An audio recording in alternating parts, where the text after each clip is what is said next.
The next factor to consider is how the paper is processed, more specifically, how it is bleached. How do we make paper white and bright so our image just pop off the page? We bleach it. For years, chlorine was the primary chemical used in bleaching paper. Now, chlorine is more the exception than the rule. So what should you be looking for? There are three main bleaching processes. Totally chlorine-free, or TCF, which is 100% virgin fiber that is unbleached or bleached with non-chlorine compounds. So this is great, but TFC papers can contain no recycled fiber. Then there is processed chlorine-free, where the virgin fiber content in the sheet is unbleached or bleached with non-chlorine compounds. The bleaching process of the original fibers being recycled is unknown. So this is probably the best option because it does include recycled content. The third option is elemental chlorine-free, where virgin or recycled fiber is bleached with chlorine dioxide or other chlorine compounds, which reduces hazardous dioxins but does not eliminate them. Okay, now let's talk about ink. The primary ingredient in ink is, which may surprise some of you, petroleum. Most inks contain volatile organic compounds, or VOCs. These release organic compounds which may have short and long-term adverse health effects. VOCs are present in many products unassociated with printing as well, such as paints, pesticides, glues, and cleaning supplies. Soy is the most commonly used alternative to petroleum in inks. However, there are not that many inks on the market that are completely free of petroleum. The government requirement to call an ink a soy ink is 7% soy. Most soy inks still have as much as 60% petroleum. Soy provides some challenges as well. It doesn't dry well, particularly in heat-set web presses, slowing down production and increasing the likelihood of smearing or smudging. Printers claiming to use soy ink are probably using up to 60% petroleum for web presses and up to 40% in sheet-fed presses. Allen Press is now testing new sheet-fed ink with 0% petroleum and 0 VOC emissions. Suppliers are making more petroleum alternatives available every day, but for now, printers have to work with what is available.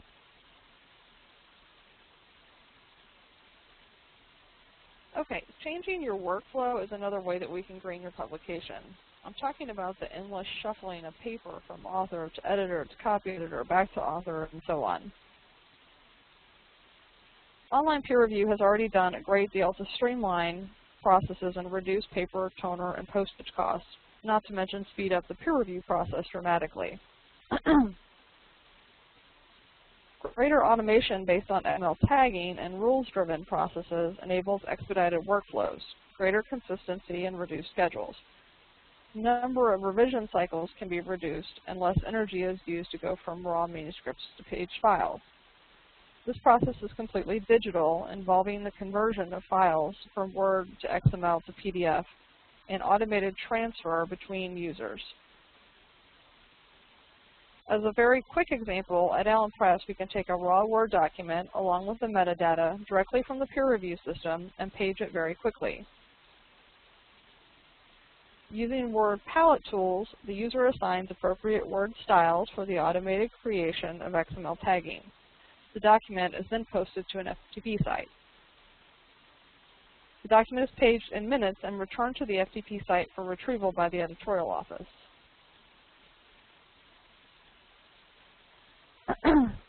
Electronic proofs is another thing that you can look at in your workflow. Sending PDF files to authors and advertisers is another way to reduce waste as well as to save money. These can be delivered via email or FTP sites.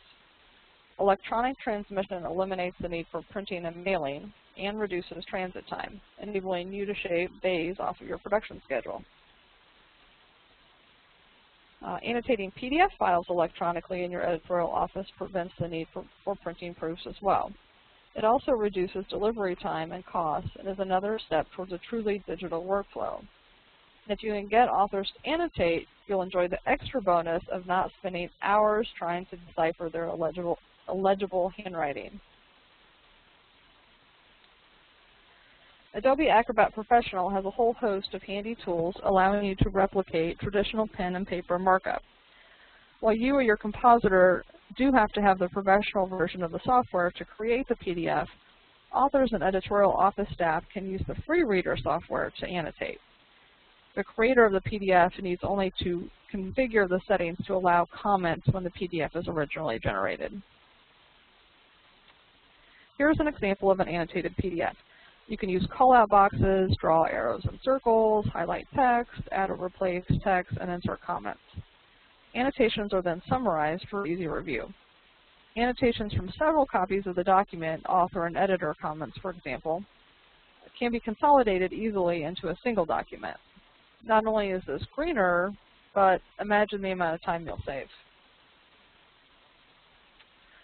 So our clients that have adopted a PDF annotation workflow in their offices have told us that the key to getting staff to adopt this practice, as it can be met with some degree of resistance for those that are more comfortable with paper, is a very large monitor.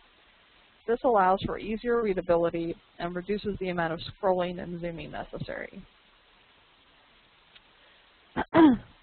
Another type of proof, the soft proof, is a way to reduce your paper usage as well. Soft proofing is an online portal to the pre-press environment that lets printers and publishers collaborate on print jobs over the internet.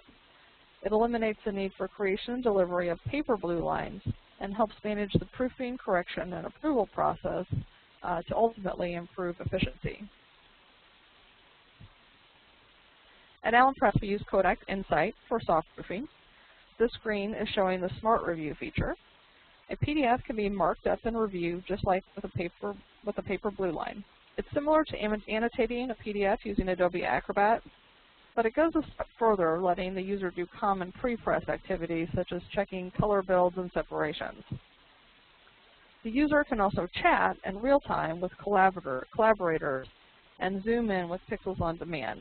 And this allows there to be a great deal of detail without huge file sizes and slow response times. Okay, so now that we've looked at your workflow, we're going to talk about the energy component of greening your publication. The act of creating a publication for both print and online versions consumes a large amount of energy. I'm going to take a bit of time explaining renewable energy certificates because it's a very intangible concept. The good news is 60% of the energy used to manufacture paper in the U.S. Comes from renewable resources. However, through the purchase of renewable energy credits, you can make your entire publication carbon neutral.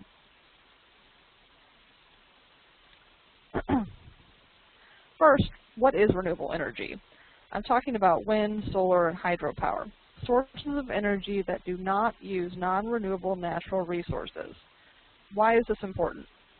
Because electricity generation is the single largest source of industrial pollution in the U.S., and more than 90% of our electricity comes from fossil fuels and nuclear energy. High energy prices and price volatility are hurting the U.S. economy and in our international relationships. Coal-fired production causes health problems and global warming. This diagram shows the source of the U.S. electrical supply, with coal being the largest contributor. So let's talk about how we change this. There are two primary ways that we can reduce the amount of non-renewable energy consumed by Americans. First, we need to be more efficient and simply use less energy. We can do this through improvements in technology. If you're a reader of Consumer Reports, you might have read articles about how this group is pushing government regulators to increase the standards for ENERGY STAR ratings. Or you may have purchased a new compact fluorescent light bulbs for your home recently. In the U.S., we tend to be much more wasteful with energy. We have opportunities to reduce our energy use by 70 to 90% just by turning things off when they're not in use. Imagine you're walking through your living room in the middle of the night and you see all of these tiny little orbs of light shining in the darkness.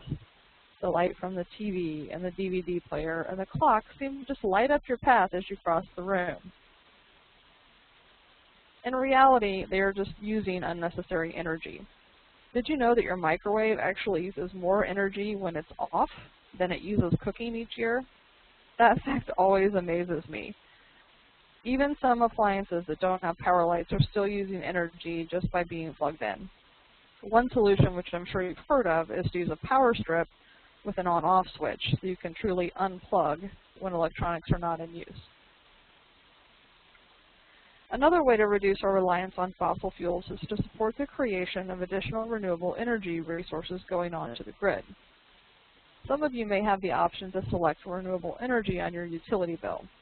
What does this mean exactly? If you check the box, does the power company send only wind, hydro, or solar energy through your power lines? Well, not exactly. But the money that you pay when you check that box goes towards the power company purchasing a specific amount of energy from renewable energy suppliers, and ultimately less from coal or nuclear facilities. Even if your power company doesn't offer you that option, you can still contribute to cleaner energy through the purchase of renewable energy certificates, or RECs as they were commonly known. I'll explain a bit more about how RECs and our power system in general work. When we think about how we get power into our homes and offices, we have to think about the grid, or the power transmission system. The grid is a network of paths and lines, or wires, on which power is routed from power plants to substations to transformers to the wires that come into our homes and offices. The energy can be routed through a variety of routes based on the economics of the transmission path and the cost of the power. All of the energy created basically goes into a common pool that supplies the grid. When renewable energy is sold to a utility, it is sold at wholesale rates because the energy distribution system in the U.S. is somewhat monopolistic. So the utility pays the same for clean energy as coal-fired energy, for instance. However, it costs more to produce renewable energy. In reality, two products are actually created when renewable energy is produced: the actual energy and then its environmental attributes.